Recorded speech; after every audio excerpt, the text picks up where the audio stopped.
I love Jesus. Oh, how I love Jesus. Oh. 갑시다. 어느 어머니가 아기를 가졌습니다. 근데 그 집에 개를 키우고 있었는데 개도 이 아기를 가졌습니다. 그 집에 3살 먹은 아이가 있었는데 이 아이가 이 엄마 이제 개가 이 새끼 강아지를 낳는 걸 보고는 너무나 깜짝 놀랐어요. 왜냐하면은 한꺼번에 10마리나 낳았거든요. 와, 이렇게 놀랐어요. 그러고는 얼마 있다가 어머니가 이제 병원에 가서 아기를 출산했습니다. 아주 귀여운 여자아이를 탄생했어요. 이제는 오빠가 된 이 아이가 자기 여동생을 보기 위해서 아빠와 함께 병원에 갔습니다. 그 병원에 가면은 신생아실이 있잖아요. 거기 이제 아기가 쫙 이렇게 들러 있었어요. 그래서 아기가 많은 아기들이 잠을 자고 있었습니다. 그걸 본 이 아이가 깜짝 놀라면서 이게 전부 우리 엄마가 다 낳은 거야. 지난 금요일 때도 말씀을 드렸는데 이 호리상이라고 저희 교회에 오신 분이 있어요. 그분이 월요일 날 저녁에 혼자 집에서 기도하다가 방언을 받았습니다. 할렐루야, 주님께 감사합니다. 그런데 이 호리상은 예수님을 믿은 지 사실 얼마 안 되지만은 이 방언이 있다는 걸 듣고는 아주 사모를 했어요. 그래서 지난 15일 날 있는 전인적 치유 수행에도 참가를 했습니다만은 그때는 못 받았어요. 그런데 본인이 끊임없이 집에서건 어디에서든 계속 기도를 해서 그래서 월요일 날 저녁에 혼자 집에서 그냥 방언이 터져버린 거예요.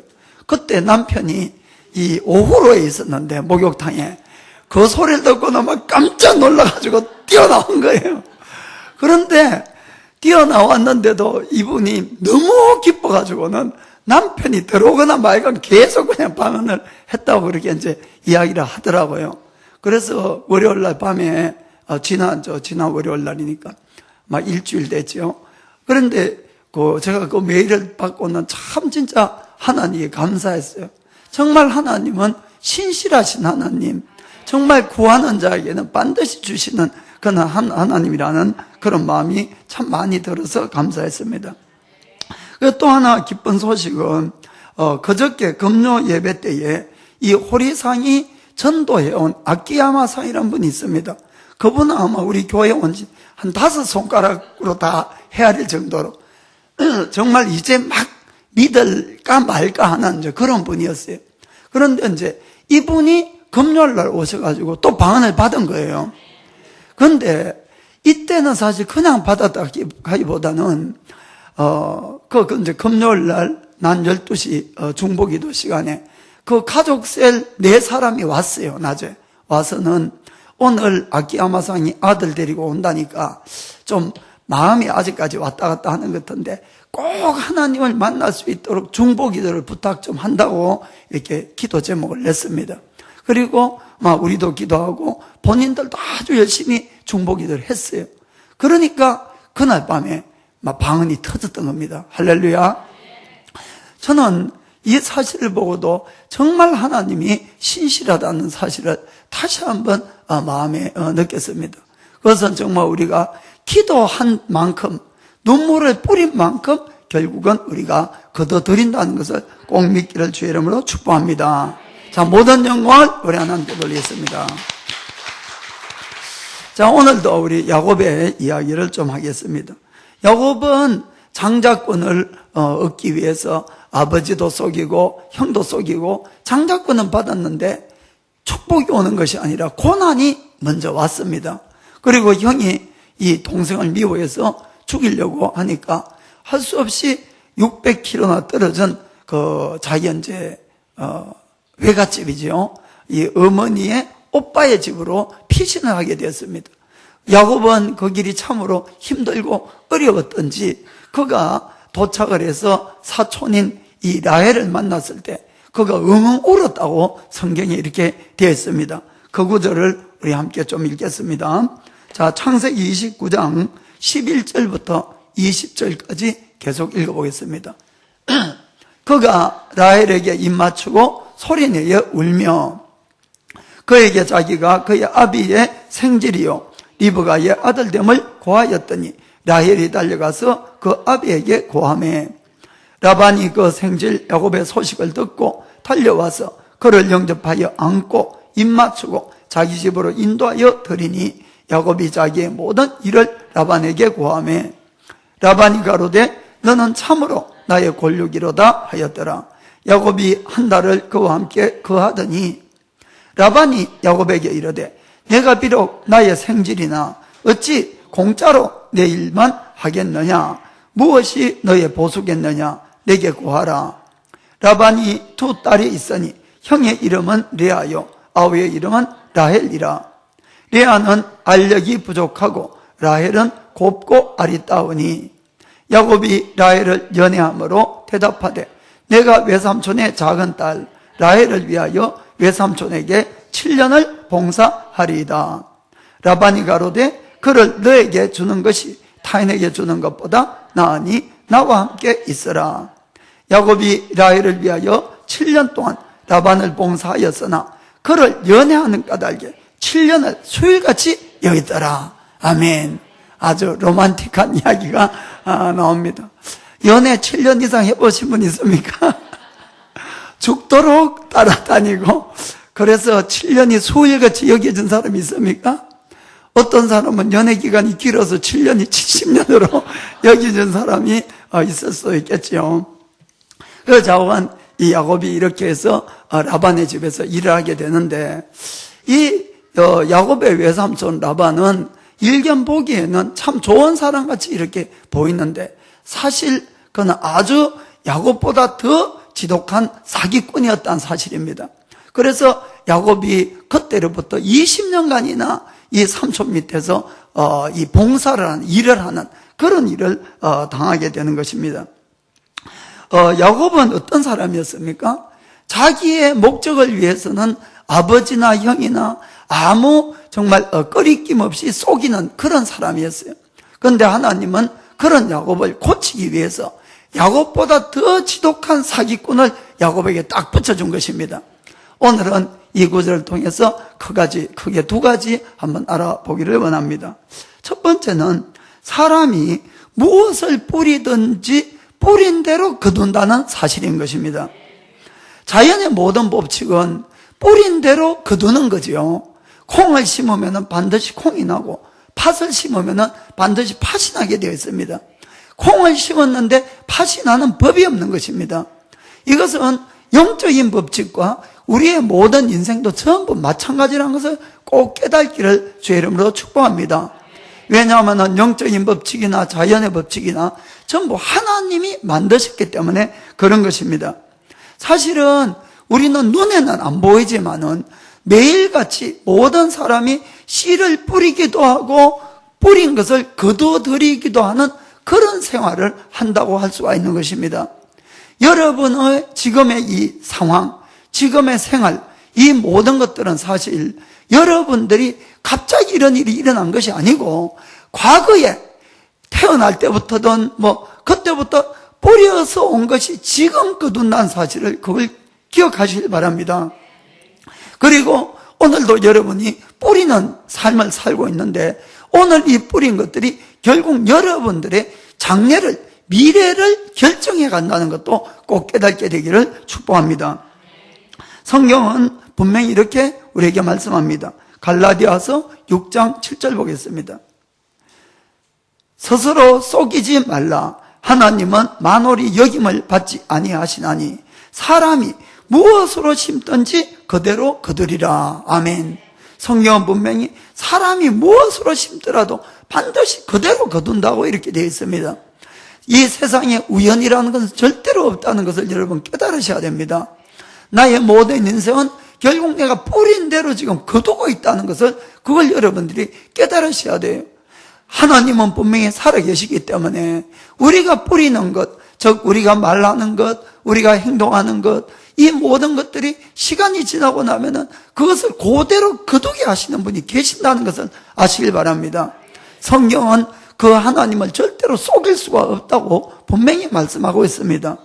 8절에 보니까 8절에 자기의 육체를 위하여 심는 자는 육체로부터 썩어진 것을 거두고 성령을 위하여 심는 자는 성령으로부터 영생을 거두리라. 아멘. 여기 보니까 뿌리는 씨앗이 크게 나누어서 두 가지 종류로 이렇게 나눌 수가 있는 것입니다. 그것은 내가 무엇을 위해서 뿌리느냐가 바로 그 씨앗이 되는 거지요. 그래서 하나는 육체를 위해서 뿌리는 자가 있다는 겁니다. 육체를.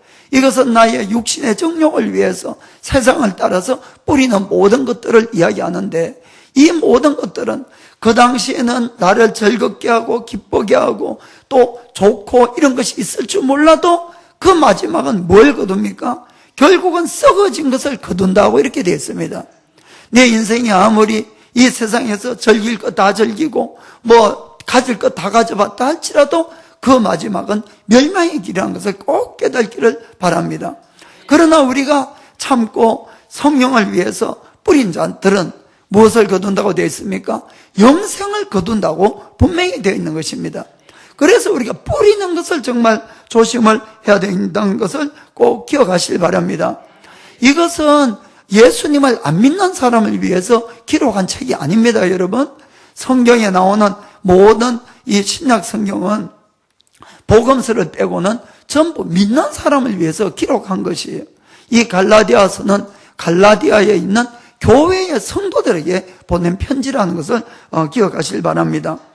그래서 중요한 것은 정말 오늘 내가 무엇을 위해서 지금 뿌리고 있는가, 이것을 여러분들이 한번 생각해 보시길 바랍니다. 내가 예수를 믿는 목적이 무언가를 보시길 바랍니다. 나의 육체의 정욕을 채우고 그것을 만족하기 위한 삶을 살기를 원하는 건지, 이 세상에서 더 많이 가지려고 내가 몸부림을 치고 지금 예수님을 믿고 있는 건지, 아니면 정말 내가 영생을 위해서 지금 몸부림을 치고 있는 건지를 잘 생각하기를 바랍니다. 반드시 여러분들이 성령님을 따라서 바른 씨앗들을 뿌리기를 축복합니다. 그러면은 우리가 매일같이 실질적으로 여기는 뿌린다고 되어 있는데 무엇을 어떻게 뿌리느냐, 크게 나누어서는 말과 행동을 이야기할 수가 있습니다. 먼저는 우리의 이 말입니다.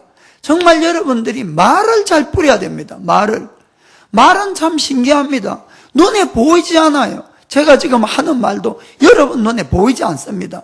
또 내가 이 뱉은 말은 없어져서 아무도 보지도 않고 남지도 않습니다. 그렇죠? 그렇지만은 이 말이라는 것은 아주 대단히 영적인 것이라는 것을 여러분들이 아시길 바랍니다. 이 세계는 두 가지로 나눠져 있어요. 눈에 보이는 이 물질 세계와 눈에 보이지 않지만은 영원한 영적 세계가 있는 것입니다.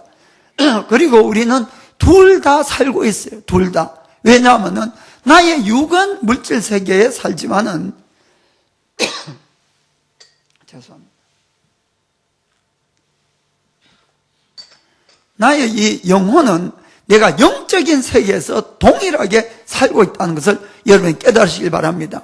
그래서 이 말이라는 것이 눈에 안 보이지만은 이 말은 바로 영적인 세계에 내가 씨앗을 심는 거나 똑같다는 것을 여러분들이 기억하시길 바랍니다.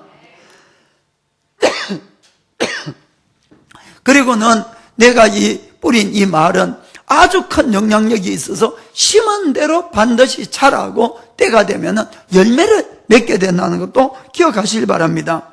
그래서 성경에는 언제나 말을 조심하라고, 말이 생명이라고 우리에게 주의를 주고 있는 것입니다. 잠언 18장 20절. 잠언 18장 20절.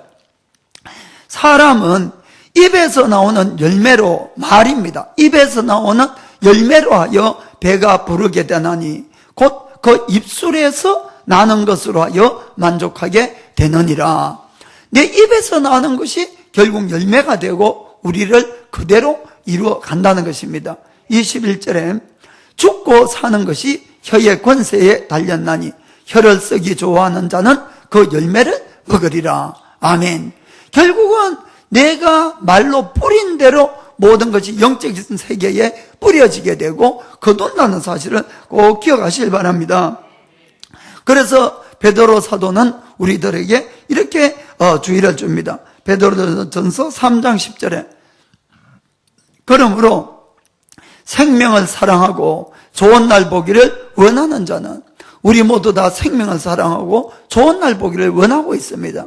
첫째로 혀를 금하여 악한 말을 거치며 그 입술로 괴유를 말하지 말고, 한마디로 말조심하라는 겁니다.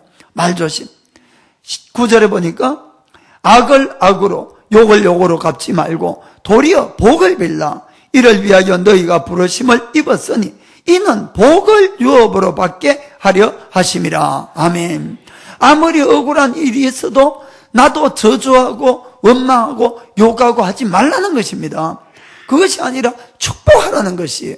그것은 내가 축복하면 그 축복이 나에게 오게 되고 저주하면 저주가 나에게 오게 된다고 이렇게 되어 있는 것입니다. 시편 109편 17절에 그렇게 되어 있습니다.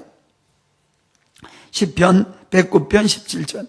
저가 저주하기를 좋아하더니 그것이 자기에게 임하고 축복하기를 기뻐 아니하더니 복이 저를 멀리 떠났으며. 아멘. 그래서 여러분들이 나를 위해서, 아까 베드로서에 있는 것처럼 나를 위해서 여러분들이 욕이 나올 것 같고 저주의 말이 나와도 참고 축복하라는 것입니다. 아멘. 왜냐하면 그것이 뿌리는 것이기 때문에. 그래서 예수를 믿는 사람들은 언제나 내 감정대로 살면 안 됩니다, 여러분. 여러분들이 꼭 참고 뿌리기를 잘 뿌려야 되는 것이에요. 지금 당장은 내 속이 시원할지 몰라도 내가 잘못 뿌려놓은 것 때문에 장래에 또 내가 힘들게 된다는 것입니다. 그래서 언제나 건설적이고 창조적이고 긍정적이고 믿음적인 말을 뿌리게 되기를 예수님의 이름으로 축복합니다. 두 번째는 그 말과 함께 말과 일치하는 선행을 우리가 하는 것이 중요한 것입니다. 여러분들이 절대로 말 따로 행동 따로 이렇게 하면 안 됩니다. 그것을 가지고 위선자다 이렇게 이야기를 하는데 하나님은 위선자를 아주 싫어하십니다. 우리가 신약 성경을 읽어보면은 예수님께서는 바리사인에 대해서는 특별하게 엄격하게 그들을 책망하는 구절이 많이 나옵니다. 사실 바리새인들은 얼마나 신앙적입니까? 종교적입니까? 그들은 정말 11조도 꼬박꼬박하고 금식도 하고 이렇게 하지만은 뭐가 잘못됐습니까? 그들은 위선적이라는 것이지요. 속과 겉이 다르다는 것입니다. 그래서 예수님이 그들을 아주 심하게 책망한 것을 우리가 볼 수가 있습니다. 주님은 우리의 말만 듣는 것이 아니고 모든 행동도 보고 있다는 사실을 꼭 기억하시길 바랍니다. 그래서 언제나 하나님께서 인정할 그런 우리가 행동을 해가야 되는 것입니다. 야고보서 1장 22절에 보면은 너희는 도를 행하는 자가 되고 듣기만 하여 자신을 속이는 자가 되지 말라. 알면서 안 하는 것은 자기를 속인다 이런 뜻입니다. 25절에 우리가 어떻게 복을 받느냐. 자유하게 하는 온전한 율법을 들여다보고 있는 자는 듣고 잊어버리는 자가 아니요 실행하는 자니 이 사람이 그 행하는 일에 복을 받으리라. 아멘. 그래서 우리가 참 믿음은 언제나 행동이 뒤따라간다는 것을 꼭 기억을 하시고 정말 여러분들이 말과 행동이 일치해서 정말 하나님께 복을 받기를 예수님의 이름으로 축복합니다. 그런데 우리가 열심히 신앙생활을 해도 힘들고 어려울 때가 있어요. 성경에도 그렇게 적혀 있습니다. 갈라디아서 6장 9절 보니까 우리가 선을 행하되 낙심하지 말지니 피곤하지 아니하면 때가 이름에 거두리라. 아멘. 선을 행하지만은 낙심될 때도 있고 피곤할 때도 있다는 것입니다. 왜 그렇습니까? 금방 열매가 안 맺히니까 나에게. 이해가 되죠? 한 대로 금방 열매가 맺히면은 기뻐서라도 더 하겠는데, 그러나 여러분, 우리의 모든 열매에는 때가 있다는 것을 꼭 기억을 하셔야 됩니다. 때. 이것은 하나님이 결정하는 것이에요. 우리가 자연의 씨앗도 보면은 야채나 배추, 무 이런 것들은 뿌린 지 몇 달 되면은 이미 다 큽니다. 그러나 사과나 밤이나 이런 것들은 7년, 8년, 10년이 넘어야 나오는 것들도 있다는 것입니다. 그렇죠? 또 환경에 따라서도 이 열매가 맺히지는 그런 때가 다 다르다는 것을 볼 수가 있습니다. 그러나 분명한 것은 때가 이름에 반드시 거두리라. 아멘. 반드시 우리가 참고 기다리면 거둘 수 있다는 것을 믿기를 축복합니다. 그래서 10절에 그러므로 우리는 귀에 있는 대로 모든 이에게 착한 일을 하되 더욱 믿음의 가정들에게 할지니라. 아멘. 옆에 분 보고 좀 더 잘하겠습니다 하세요. 좀 더 잘하겠습니다. 성경은 모든 사람에게 잘하라고, 그러나 믿는 자에게 더 잘하라고 되어 있습니다. 그래서 여러분들이 정말 우리가 서로 믿는 사람부터 더 잘할 수 있기를 축복합니다. 야곱은 지금까지 나쁜 씨를 쭉 뿌려왔어요. 나쁜 씨. 그래서 시간이 되어서 결국 자기 자신이 그걸 거두게 되었습니다. 그것도 자기 외삼촌 라반으로부터. 야곱은 사랑하는 이 라헬을 위해서 7년 동안 이 라반을 위해서 라반에게 이 공으로 이렇게 일을 해왔습니다. 그런데도 그는 기뻤어요. 왜냐하면은 라헬을 사랑했기 때문에. 그래서 그 7년이란 그 긴 세월이 수일처럼 느껴졌다고 이렇게 되어 있습니다. 아멘. 그래서 그 7년을 기다려서 정말 마침내 결혼식 날이 되어 왔던 것이. 그래서 이 야곱이 이 라반에게 가서 이야기를 하고 그리고는 결혼식을 했습니다. 그 결혼식 마치고 첫날 밤을 잠을 자고 그 다음날 아침에 일어났는데 깜짝 놀란 거예요. 분명히 내가 어제 결혼은 라헬하고 결혼식을 했는데 아니 지금 내 옆에 있는 사람은 그 언니 레아가 옆에서 자고 있는 거예요. 세상에 이럴 수가 있습니까? 세상에. 그래서 외삼촌에 가서 막 따집니다. 창세기 29장 25절에 야곱이 아침에 보니 레아라 라반에게 이르되 외삼촌이 어찌하여 내게 이같이 행하셨나이까? 내가 라헬을 위하여 외삼촌께 봉사하지 아니하였나이까? 외삼촌이 나를 속이심이 어쩌미네이까? 왜 나를 속이냐고 막 이렇게 하니까 26절에 라반이 가로되 형보다 아우를 먼저 주는 것이 우리 지방에서 하지 아니하는 바이니라. 아니 처음부터 이야기를 하죠. 처음부터. 왜 지금은 다 뿌리 먹으니까 다 뿌리 먹고 왜 지금 이야기합니까? 그 27절에 그리고는 마음 자기 멋대로 이를 위하여 치료를 채우라. 우리가 그도 너에게 주리니 그러나 네가 그를 위하여 또 7년을 내게 봉사할지니라. 막 딸 가지고 아예 장사를 합니다. 장사를. 그 결국은 이 라헬을 위해서 또 7년간을 결국은 14년간 공짜로 이렇게 일을 하게 됐어요. 두 아내를 얻어서 7년, 14년을 봉사했지만은 자식은 주렁주렁 납니다. 그때 주렁주렁. 그래서 무려 11명이나 자녀를 낳게 돼요. 아들만. 딸 하나 놓고. 그렇게 이제 낳았는데, 아니, 자기는 빈털털인 거예요. 그래서 이제 외삼촌에게 내가 집에 가야 되겠다고. 아유, 내 앞으로 내 장례도 있고 하니까 이제 집에 가겠다 하니까 그때 라반이 자, 그러면 오늘부터 계약을 새로 해서 내가 너에게 임금을 주겠다. 잘 줄 테니까 네가 내 밑에 또 일 좀 더 해라. 그 결국은 또 붙들려가지고 6년간을 또 일을 합니다. 6년간을. 그런데 그 6년 동안에 라반이 이 야곱에게 어떻게 하는지 이 야곱이 자기 두 아내에게 이런 이야기를 합니다. 창세기 31장 6절부터 봅시다. 그대들도 알거니와 내가 힘을 다하여 그대들의 아버지를 섬겼거늘 7절에 그대들의 아버지가 나를 속여 품삯을 10번이나 변력하였느니라. 막 10번이나 속여서 또 바꾸고 이렇게 했다는 것입니다. 결국은 야곱은 이 라반에게 20년 동안 수없이 속임을 당하고 이렇게 살아왔던 것입니다. 왜 그랬습니까? 이것은 결국은 야곱이 뿌린 씨앗을 거두는 거예요. 야곱이 뿌린 씨앗. 야곱이 지금까지 사람을 계속 속여온 것을 하나님께서는 그의 버릇을 고치려고 3천을 통해서 아예 두 번 다시 그런 일을 못하게끔 이렇게 만드는 것을 볼 수가 있습니다. 성경 말씀대로 사람이 무엇을 심든지 뿌린 대로 거두는 것입니다. 아멘. 어떤 분들은 혹시 이렇게 말할 수 있을지 몰라요. 아니, 예수님을 믿으면은 우리가 믿음으로 구원을 받는다 그러는데, 믿으면 모든 죄를 사함을 받는다 그러는데 왜 내가 거둬야 되냐고, 내가. 그러나 여러분들이 그 말도 일리는 있어요. 그러나 분명히 기억해야 되는 것은 죄 사함을 받는 것과 씨앗을 뿌린 것을 거두는 것은 다른 차원의 이야기라는 것을, 이것을 여러분이 꼭 깨달으셔야 됩니다. 우리가 예수님을 믿으면은 어떠한 잘못을 해도 분명히 내가 하나님 앞에 회개하면은 죄 사함을 받습니다.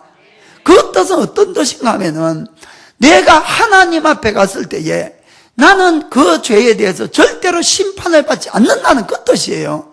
여러분, 그것은 한마디로 영적인 세계에 있어서는 나의 모든 죄는 깨끗이 사라지는 것입니다. 나의 기억에 있든지 상관없이 분명히 내가 하나님 앞에 나의 잘못을 회개했다면은, 용서를 빌었다면은 그 일은 분명히 깨끗이 사함을 받습니다. 그렇기 때문에 그 일로 다시 내가 심판을 받아서 지옥 갈 일은 절대로 없다, 이런 이야기입니다. 이해가 되십니까? 그러나 그 씨앗을 뿌린 것은 영적인 세계만 뿌린 것이 아니고 이 땅에도 뿌렸다는 사실 여러분이 기억해야 됩니다. 영적인 세계에서는 완전한 사함을 받았지만은 이 땅에서 뿌린 것은 이 땅에서 내가 거둬야 된다는 것이에요. 이 물질 세계에서는. 이해가 되십니까? 그래서 제가 이걸 어떻게 설명해야지 잘 알아듣겠는가 이렇게 좀 고민을 하다가 막 이해가 될지 안 될지 모르는데 좀 한번 이런 생각을 해봤어요. 이 세상의 법에도 두 가지 법이 있습니다. 형사법이 있고 민사법 하는 게 있어요. 형사법 하는 것은 죄를 지으면은 형무소까지 들어가야 되는 것이 형사법입니다. 민사법 하는 것은 어떤 사건이 생겨서 돈으로 해결하는 일들입니다. 돈으로. 그래서 어떤 사람이 아주 큰 사고를 쳤어요. 그 사건을 저질렀어요. 그래서 그가 무기징역을 받게 되었습니다. 무기징역. 그런데 그가 죄사함을 받았다. 죄사함을 받았다는 것은 그가 평생 형무소에 가서 썩어야 되는데 죄사함을 받았기 때문에 형무소는 안 들어가도 된다, 이 뜻입니다. 죄사함을 받았으면은. 그러나 그가 그래서 이제 형사적인 문제에서는 죄사함을 받았어요. 그러나 그가 만약에 그 사고로 말미암아 어떤 사람이나 사회에 큰 손해를 끼쳤다, 이것은 다른 법이라는 것입니다. 민사법 하는 것이에요. 거기에 대한 손해배상은 내가 해줘야 되는 것이에요. 이건 죄사함하고 관계없이 내가 해야 되는 것입니다.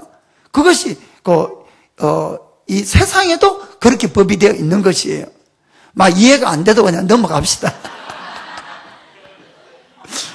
자원 그런 것이. 예를 들어서 다윗 왕이 있었어요. 여러분 잘 아는 다윗 왕.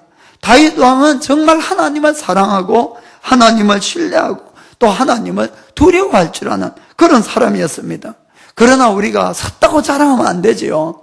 이 그런 다윗 왕임에도 불구하고 정말 어느 날 유혹을 이기지 못해서 아주 큰 죄를 짓고 맙니다. 그때 전쟁이 있었는데 자기 부하들은 다 전쟁에 가고 없을 때에 그 부하의 우리아의 이 아내를 와 불륜을 저지르고 말아요. 그리고는 그 아기를 베버리니까, 그래서 이게 큰일 난 거예요. 남편도 없는데 이제 배가 불러오니까. 그래서 왕에게 이제 연락을 하니까 이 왕도 큰일 났지요. 그래서 이제 그것을 감추려고 백방으로 노력했는데 결국은 이걸 감출 수가 없어서 결국 우리아를 죽게 하는 겁니다. 그것도 적의 손을 빌려서. 정말 얼마나 가정스럽고 큰 죄입니까? 불륜과 살인죄였지요. 그 일이 있었어요. 그러고는 이 하나님의 심판의 때가 오니까 하나님께서 나단 선지자를 다윗에게 보내서 그 죄를 지적하는 것입니다. 네가 바로 그런 죄를 지은 나쁜 놈이라고. 그러자 다윗이 왕임에도 불구하고 왕에서 내려와서 정말 그가 회개를 합니다. 하나님 앞에. 자, 그 장면을 보겠어요. 사무엘하 12장 13절. 다윗이 나단에게 이르되 내가 여호와께 죄를 범하였노라. 그가 솔직하게 회개를 했습니다. 그러자 나단이 다윗에게 대답하되 여호와께서도 당신의 죄를 사하셨나니 당신이 죽지 아니하려니와. 자, 죄를 회개해서 하나님이 어떻게 했다고요? 죄를 사했다고 분명히 이야기합니다. 그래 당신이 죽지 않는다. 그러나 14절에 보니까 이 일로 인하여 여호와의 원수로 크게 회방할 거리를 얻게 하였으니 당신의 낳은 아이가 정령 죽으리이다 하고, 그가 왕이기 때문에 아내도 수없이 많습니다. 자녀도 수없이 많은데 이 아이라는 것은 바로 불륜에서 난 그 아이를 이야기하는 것이에요. 그 아이가 죽을 거라고 하니까 다윗이 너무나 마음이 아파서 그가 왕복을 벗고 베옷을 입고 7일 동안 땅바닥에 엎드려서 하나님 앞에 금식하면서 울면서 아이를 살려달라고, 나를 용서해달라고 이렇게 간절하게 기도를 했습니다. 그러나 결국 그 아이는 죽고 맙니다. 그런데 이 일이 그걸로 끝나지 않는 것이, 다윗이 그 집안에 불륜의 씨앗을 뿌려버리니까 어떠한 일이 일어나는가 하면은 그 다음에 장남이니까 왕이 될 사람이죠. 이 장남이 이 배다른 여동생 다말을 보고는 그만 강제로 겁탈해버리는 거예요. 이 불륜이 뿌린 씨앗이 그 가정에 퍼져나가기 시작하는 것입니다. 그것뿐만 아니라 또 나중에 이제 세 번째 아들이 압살롬이라는데, 이 아들이 아버지를 반역해서 왕이 되려고 하니까 다윗은 아들과 서로 죽이고 하기가 싫어서 다윗이 피해버립니다. 그리고 예루살렘 성에 자기 후궁을 10명을 놔두었는데 그 아들놈이 이 후궁 10명을 다 겁탈하는 그런 일이 바로 생겼다, 이런 이야기입니다. 불륜이라는 씨앗을 뿌려버리니까 그 집안에 바로 그런 일이 만연하는 것을 우리가 볼 수가 있어요. 그것뿐만 아니라 다윗이 살인이라는 씨앗을 뿌렸잖아요. 그러니까 이 사실은 삼남인 압살롬과 겁탈당한 다말은 같은 어머니 속에서 났거든요. 그러니까 형에게 앙심을 품고 2년인가 있다가 그 장남인 이 암논을 죽여버리는 겁니다. 이 칼로 이 살인의 씨앗을 뿌리니까 바로 살인이 그 가정에 넘쳐나게 되는 것이에요.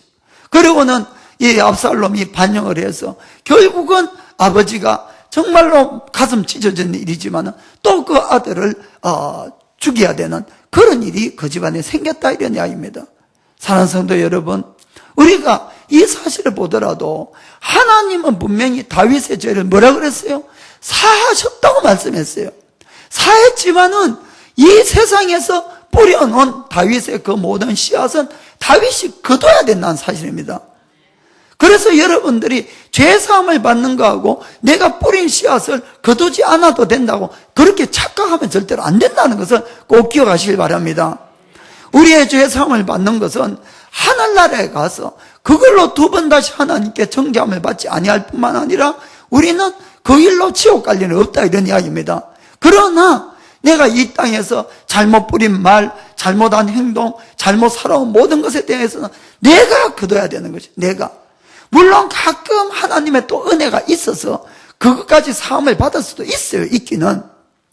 그러나 일반적으로는 그것은 내가 거둬야 된다는 거 아시고, 정말 여러분들이 정말 매일같이 좋은 씨앗을 뿌리기를 축복합니다.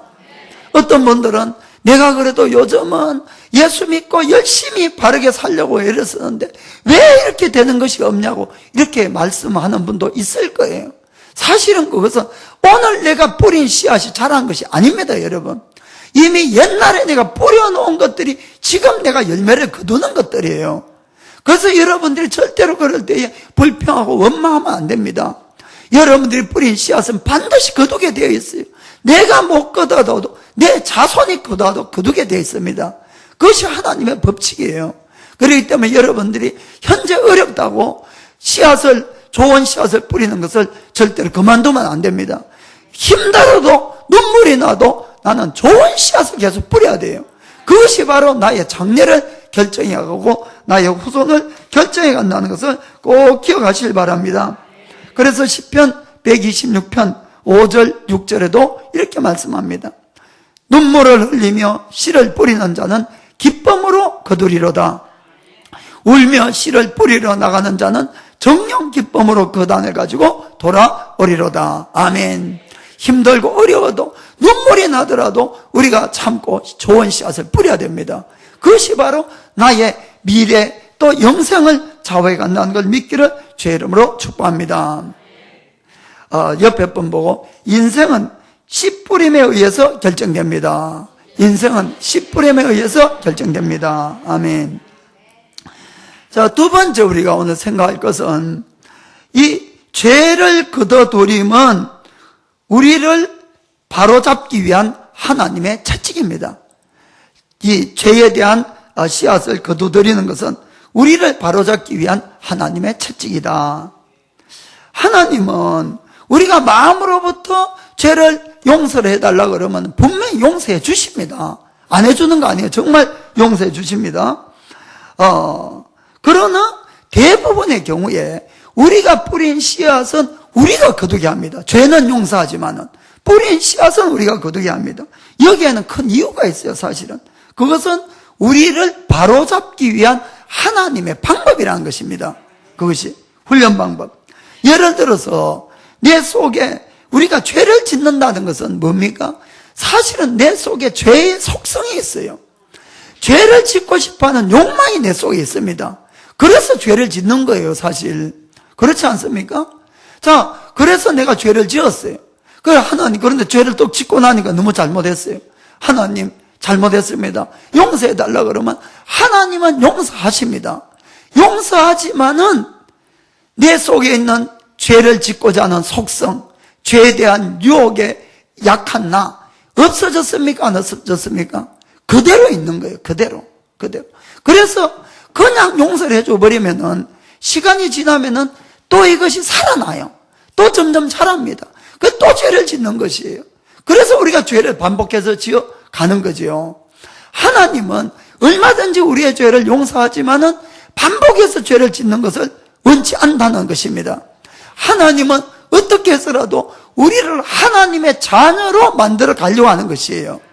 그럼 하나님의 자녀인데 하나님은 죄를 짓지 않는데 우리가 늘 죄 속에 살 수는 없잖아요. 그래서 하나님은 그것을 아픔을 거두드리게 해서 우리로 하여금 내 속에 있는 죄의 속성을 뿌리를 뽑아버린다, 이런 뜻입니다. 이해가 되십니까? 그래서 하나님이 우리에게 거두드리게 하는 것이에요. 내가 뿌린 것들은. 이 야곱이 20년 동안 삼촌 라반에게 속임을 당한 다음에 그 다음 성경을 읽어보면 두 번 다시 남을 속이는 일을 하지 않습니다. 막 그거 질려버렸지, 아예. 그리고 이 다윗을 보면은 그 불륜으로 말미암아 얼마나 다윗이 고난과 고통의 세월을 보냈습니까? 두 번 다시 딴 여자에게 딴 마음을 안 품는 거예요. 사실 성경에 나옵니다, 그게. 열왕기 상이네. 열왕기상 1장 1절. 다윗 왕이 나이가 많아 늙으니 이불을 덮어도 따뜻하지 아니한지라.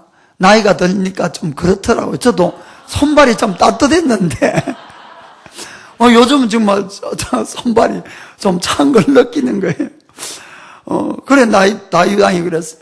그러자 신하들이 이 전국을 다니면서 아주 아리따운 여자아이를 구해왔어요. 그리고는 그 아이를 왕과 함께 잠을 자게 했어요. 따뜻하니까. 그렇게 해서 왕을 이렇게 따뜻하게 이렇게 했습니다. 그 다음에 읽어보면 그 구절이 나옵니다. 그런데 이제 4절에 이런 구절이 나옵니다. 4절에. 이 동녀는 심히 아리따운 자라. 아주 예뻤는데도 저가 왕을 복량하며 소종하였으나 왕이 더불어 동침하지 아니하였더라. 왕이 더불어 동침하지 아니하였더라. 이 말은 다윗이 늙어서 그 뜻이 아니라는 것이에요. 이것은 다윗의 마음의 결정을 지금 나타내는 것입니다. 이제는 다윗은 여자에 대한 정욕하고는 졸업을 했다, 이런 이야기입니다. 이해가 되십니까? 그래서 이렇게 된 것은 다윗이 지금까지의 고난으로 말미암아 그것이 다가 아닌 거죠. 그래서 하나님께서는 우리로 하여금 죄를 용서하지만은 우리가 뿌린 씨앗을 거둬들이게 해서 우리로 하여금 새로운 삶을 살도록 이렇게 만드는 것입니다. 우리는 성경에 읽어보면은 의인은 없나니 하나도 없다고 되어 있는 것이에요. 어떤 사람을 막론하고 정말 알게 모르게 죄를 지어가는 것이에요. 그러다 보니까 그것이 또 지금까지 그래 살아왔고 그것을 거둬들일 때가 많이 있는 것입니다. 우리가. 그러면은 그것은 어떤 형태로 나옵니까? 시련이나 고난 이런 것으로 우리에게 다가오게 됩니다. 성경은 그럴 때에 우리에게 기뻐하라고 이렇게 말씀하고 있는 것입니다. 그럴 때 절대로 우리가 하나님을 원망하면 안 됩니다. 히브리서 12장 5절부터 8절까지 좀 읽어보겠습니다. 5절부터 8절. 또 아들들에게 권하는 것 같이 너희에게 권면하신 말씀을 잊었도다. 일렀으되 내 아들아 주의 징계하심을 경히 여기지 말며 그에게 꾸지람을 받을 때에 낙심하지 말라. 주께서 그 사랑하시는 자를 징계하시고 그의 받으시는 아들마다 채찍질 하심이니라 하였으니 너희가 참음은 징계를 받기 위함이라. 하나님이 아들과 같이 너희를 대우하시나니 어찌 아비가 징계하지 않는 아들이 있으리요. 징계는 다 받는 것이거늘 너에게 없으면 사생자요 참 아들이 아니니라. 아멘. 하나님이 우리를 참 아들로 참 자녀로 생각하기 때문에 징계한다고 분명히 되어 있습니다. 그렇죠? 그래서 어떤 사람은 1년 365일에 교회를 한 번, 두 번 오는 사람도 있어요. 그죠? 그리고는 뭐 나쁜 짓도 그냥 밥 먹듯이 많이 하지만은 살도 핑핑 쪄고 건강하고 사업도 잘 되고 이런 사람도 있어요. 사실 내 주위에. 그런데 어떤 사람은 교회 한 번만 빠지면 그냥 피식 하면서 하나님의 채찍이 날라오는 거예요. 어떤 사람은 조금만 잘못해도 그냥 막 채찍이 몽둥이가 막 날라오고 이렇게 하는 사람이 있는 것입니다. 여러분, 누가 복 받은 사람입니까? 누가? 우리는 때로는 저 사람은 교회를 1년에 한두 번 와도 잘만 되는데 여러분, 그게 절대로 아닌 것이 혹시 이 중에 그런 분이 있으면은 그런 분이야말로 정말로 두려워해야 됩니다. 구원받지 못한 사생자인 거예요. 하나님이 상관하지 않는 사람입니다. 그러나 여러분이 조금만 잘못해서 하나님의 채찍이 날라오는 분이 있으면은 정말 기뻐하시기 바랍니다. 여러분이야말로 참 하나님의 자녀라는 표라고 성경은 분명히 되어 있는 것입니다. 아멘. 우리가 시련은 참 누구라도 싫습니다. 시련을 좋아할 사람은 아무도 없어요. 그러나 우리 인간에게 시련은 때로는 아주 귀한 것이라는 사실을 깨달으면 됩니다. 우리가 하나님을 언제 찾게 됩니까? 예수님을 모르고 안 믿는 사람이 힘들고 내 힘으로 도저히 할 수 없을 때 그때 하나님을 찾는 것이에요. 그렇지요? 그래서 그가 영원한 생명을 얻게 되는 것입니다. 그리고 또 우리가 예수를 믿으면서도 또 딴 길을 가고 싶을 때가 얼마나 많이 있습니까? 그러나 하나님은 채찍을 들고 우리를 천국까지 바로 가게 만든다는 것을 이걸 믿으시길 바랍니다. 여러분, 천국 가는 길 이론적으로는 너무너무 간단해요. 예수만 믿으면 갈 수 있어요. 그러나 실질적으로는 결코 쉬운 일은 아닙니다. 예수님이 분명히 이렇게 말씀하셨어요. 마태복음 7장 13절 14절 보겠습니다. 좁은 문으로 들어가라. 멸망으로 인도하는 문은 크고 그 길이 넓어 거리로 들어가는 자가 많고 생명으로 인도하는 문은 좁고 길도 협착하여 찾는 이가 적음이니라. 여러분, 이 말씀을 잘 묵상해 보시길 바랍니다. 세상에는 수많은 문이 있어요. 수많은 종교가 있어요. 수많은 종교.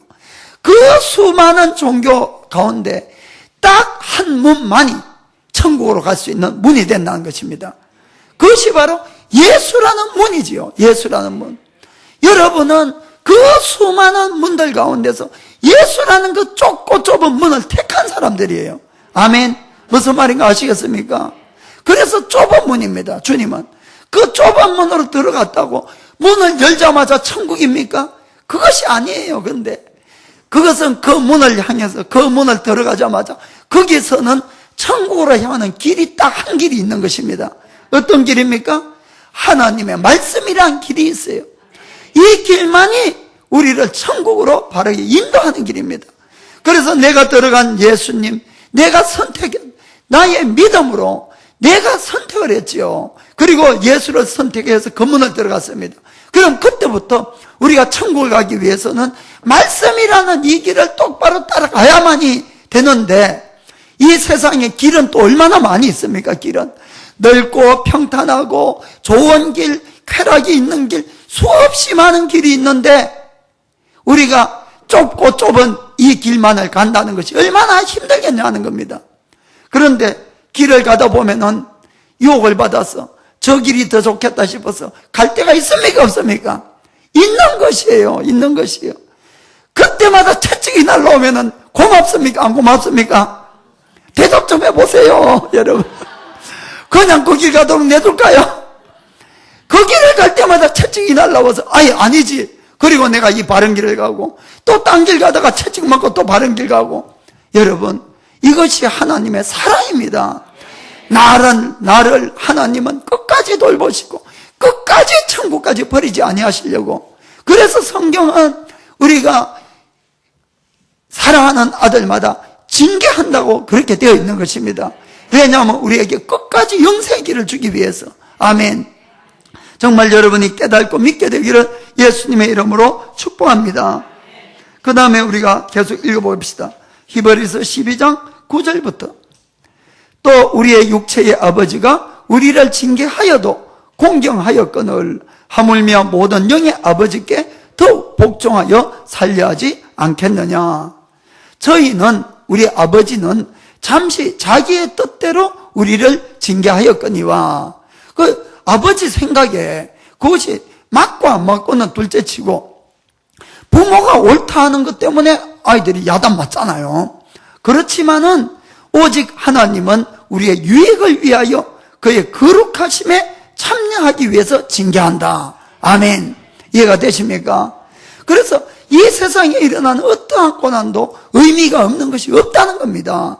전부 나의 유익을 위해서 하나님이 그렇게 한다는 걸 믿기를 주의 이름으로 축복합니다.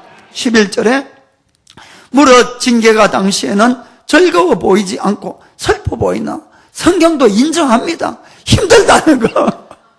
그래서 기뻐지도 않고 당시에는 힘들고 어렵더라도, 그러나 그 징계를 통과했을 때 후에는 그로 말미암아 연달한 자에게는 의의 평강한 열매를 맺나니. 아멘.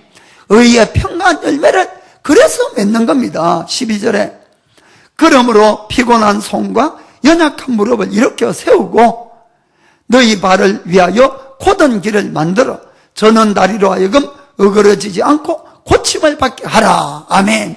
딴 길 가지 말고 딴 생각하지 말고 똑바른 길로 똑바로 가라, 이런 이야기입니다. 아멘. 그렇습니다. 정말로 우리가 고난은 어렵지만은, 그러나 모든 하나님의 축복은 언제나 고난이라는 이 보자기에 쌓여져서 오는 겁니다. 이것이 바로 하나님의 축복의 특징인 것입니다.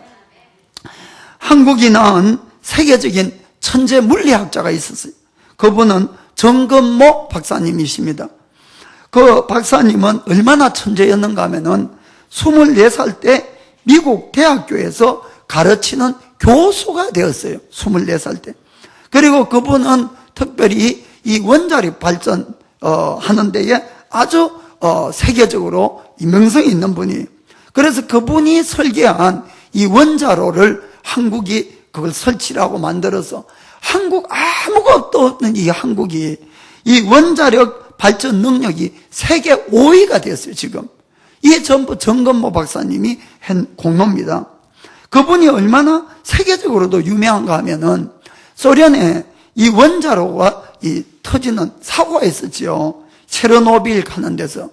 그때에 그 사고를 수습하기 위해서 세계적인 모든 원자로의 전문가들을 불러 모았는데 그 세계적인 전문가의 단장이 정건모 박사였어요.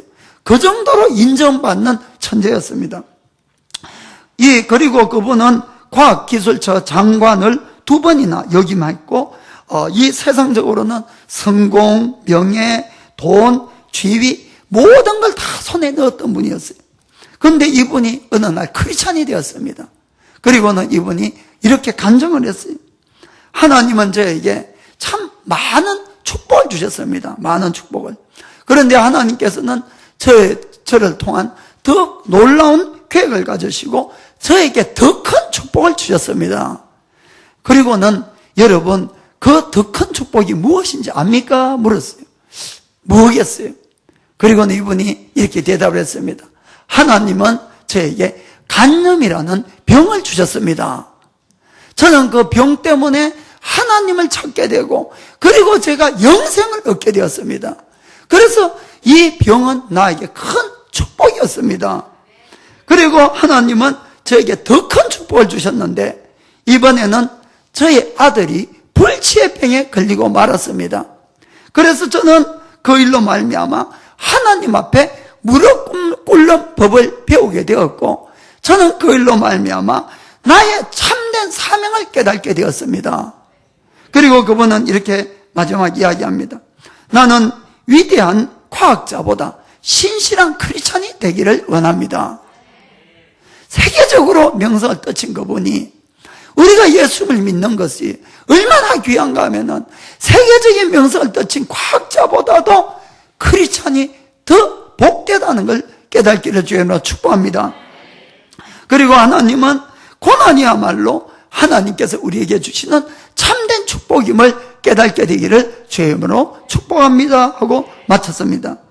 성경도 분명히 우리에게 말씀합니다. 시편 119편 67절에 고난당하기 전에는 내가 그릇 행하였더니 이제는 주의 말씀을 지키나이다. 71절에는 고난당한 것이 내게 유익이라 이로 인하여 내가 주의 율례를 배우게 되었나이다. 아멘. 사랑하는 성도 여러분, 하나님은 뿌린 대로 거두게 하시는 것입니다.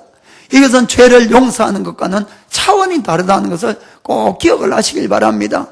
그렇게 해서 하나님은 우리를 바른 길로 끝까지, 어디까지, 천국 들어가는 그날까지 바른 길로 인도해 가기 위해서 우리를 그렇게 하고 있음을 믿기를 주여 축복합니다. 그리고 오늘날의 나의 이 모든 삶은 내가 지금까지 뿌리는 것을 거두는 거지, 지금 나의 신앙의 결과가 아니라는 것도 깨닫기를 바랍니다. 그래서 여러분들이 힘들어도 오늘부터는 바른 씨앗을 뿌려서 정말 여러분들의 장래가 다들 복된 삶을 살게 되기를 예수님의 이름으로 축복합니다. 기도하겠습니다. How I love Jesus.